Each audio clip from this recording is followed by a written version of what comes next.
In this video, we're going to take a look at some applications of refraction and some phenomena of refraction. So a little reminder, refraction involves light going from one medium to another, and as it goes from one medium to another, it changes speed and bends. So you can see here the incident ray and the refracted ray. The refracted ray is closer to the normal than the incident ray was, so that's the bending that happened. And another reminder is that although we didn't talk about it before, when you have refraction happening, you still have some reflection happening as well. We're just not talking about it. That's why you can see your image in water, because there's reflection happening there. We just didn't show it in the previous diagrams that we're observing. Like over here, we didn't show reflection, but there was probably some reflection happening there. Okay, so we're going to start off with the first phenomenon, or first application, called total internal reflection, or TIR. And so let's analyze this diagram here to understand what that means. So right here we have a laser, a source of light, going from glass to air. Glass is a dense medium, a slow medium, and air is a faster medium.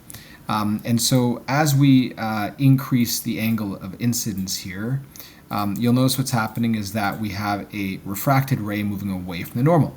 And that makes sense because you're going from slow to fast, so away. So here we move away. Here we have a bigger angle of incidence, so we move even farther away from the normal. And over here, we have a big angle of incidence, and our refracted ray is so far away from the normal, it's riding right along the surface of the glass here. So the angle of incidence at this point, the angle of refraction at this point is 90 degrees. Now take a look at what's happening here. So we have refraction, refraction, and even more refraction. At the same time, there's a little bit of reflection happening too, right? Because that always happens there. Now, at a certain point, so over here we have 90-degree refraction. Let's make a little bit of a larger angle for angle of incidence. You'll notice there's no more refraction. Light no longer escapes from glass to air. It's actually all trapped within and all reflected within. And that's how we call it total internal reflection.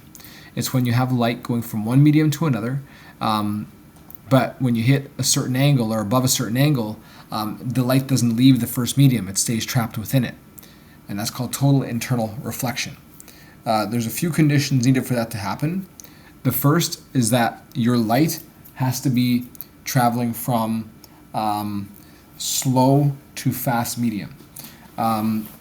So you can see here we have glass going into air, and that's slow to fast. And the reason you need that is because you need the light ray to be moving away from the normal, so that eventually it rides along the surface of the first medium. The second one is that the angle of incidence, so the angle with which the incident ray hits the surface, the first surface here, has to be greater than an angle called the critical angle. So the critical angle, it's over here, it's called IC or theta C. That's the angle where when your incident ray hits at that angle, the refraction is 90 degrees. So at that angle, refraction is 90 degrees. There's reflection happening, refraction at 90. When you are at the critical angle, you don't have total internal reflection yet. You're just about to have it. You just have a refraction of 90 degrees.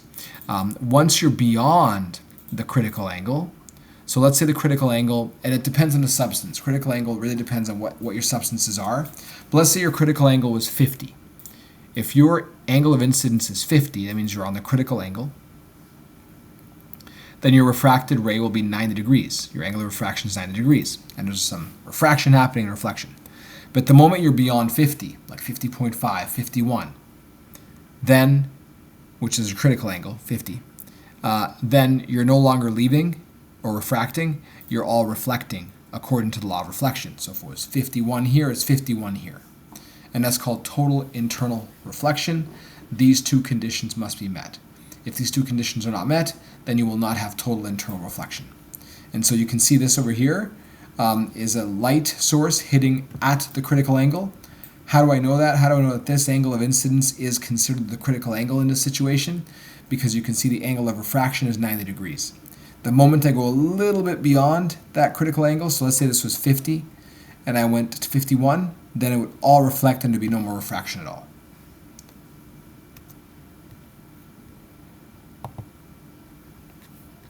So what I want you to do is, using the knowledge that we just learned in the previous slide, try to label and explain what's happening at each of the different segments, A, B, and C.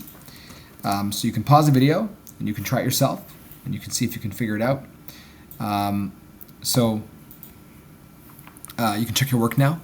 So if you look at part A, you'll see that a light source is going from here to here and refracting away from the normal. And then there's still some reflection happening. But all we truly see here is a little bit of a refraction and also a little bit of reflection happening. Now, let's go take a look at part B. Part B, I'm going to add this in here because there should still be some reflection happening. Part B, you'll notice that you have an angle of incidence here, and the refracted ray is over here, 90 degrees to the normal. So we have a situation where our theta I is actually going to be theta C. That's our critical angle. We're actually at the critical angle. And I know that because the angle of refraction is 90 degrees. And there's some reflecting happening here too. So we should put plus some reflecting still. There's always a bit of reflecting. Then, for part C, you'll notice that you're not even leaving the surface. You're not even leaving this medium. It's all being reflected within. So instead of leaving, we just reflect within according to the law of reflection about our normal. So that means that our angle of incidence here, your theta 1, must be greater than your critical angle for that to be happening. So this is actually total internal reflection that's happening at this point.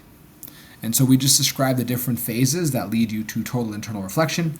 Of course, this has to be the slow, and this has to be the fast, because your goal is to get your ray to move so far away from normal, eventually it's 90 degrees, and so far away that eventually it just reflects within and no longer refracts out. So you can try this practice problem here.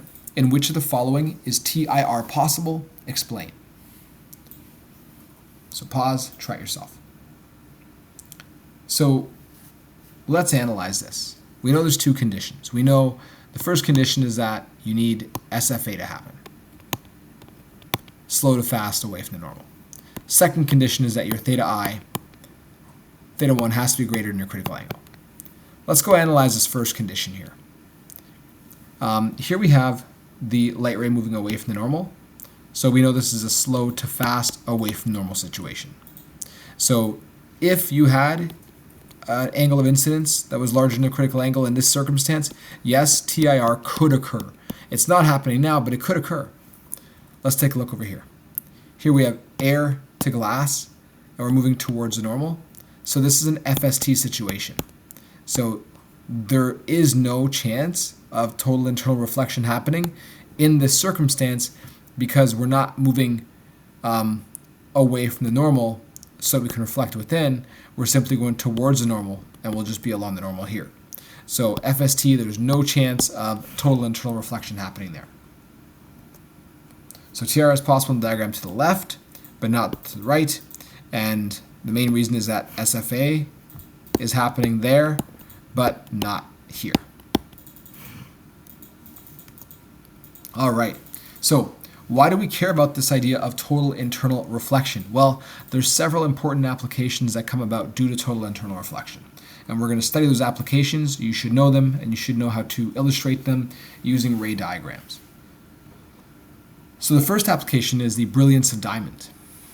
Diamonds are very brilliant. The more cuts you have in them, and the better the cuts you have, the more brilliant they are, and the more expensive they are.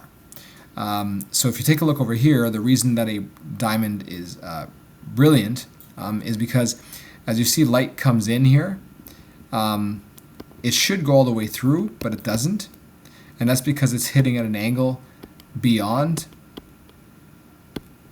the critical angle, and it's doing some TIR within. And same thing here, you think it would go through this diamond, but it doesn't. It does more TIR within. And then finally bounces out over here, and it goes into your eye.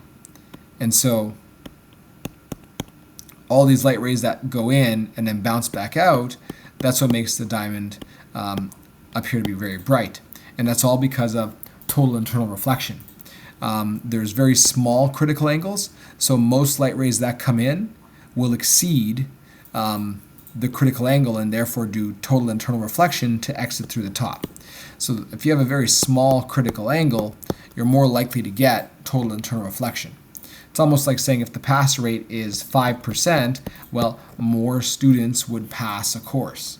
If the pass rate is 95%, fewer students pass the course. So the lower the pass rate, the more passing there is. The lower the critical angle, the more likely a light ray will pass the critical angle test and then therefore do total internal reflection.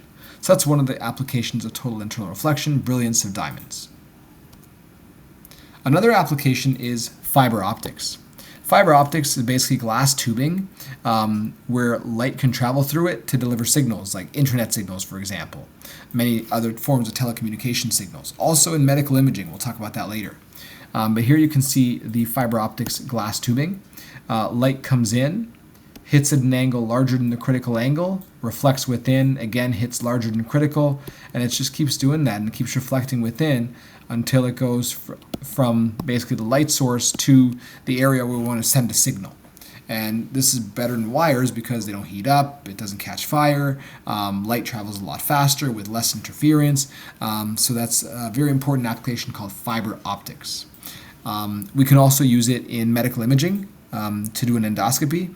So what we do is we put a tube into an organ we want to study, for example, your stomach.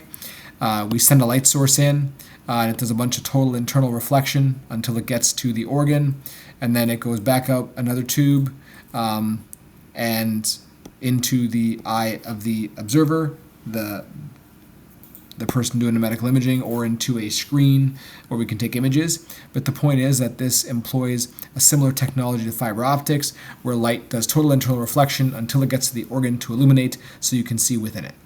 And that's called endoscopy.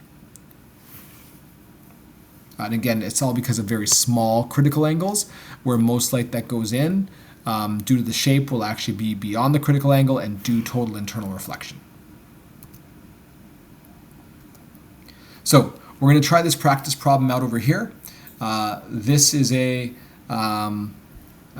fiber optics cable, and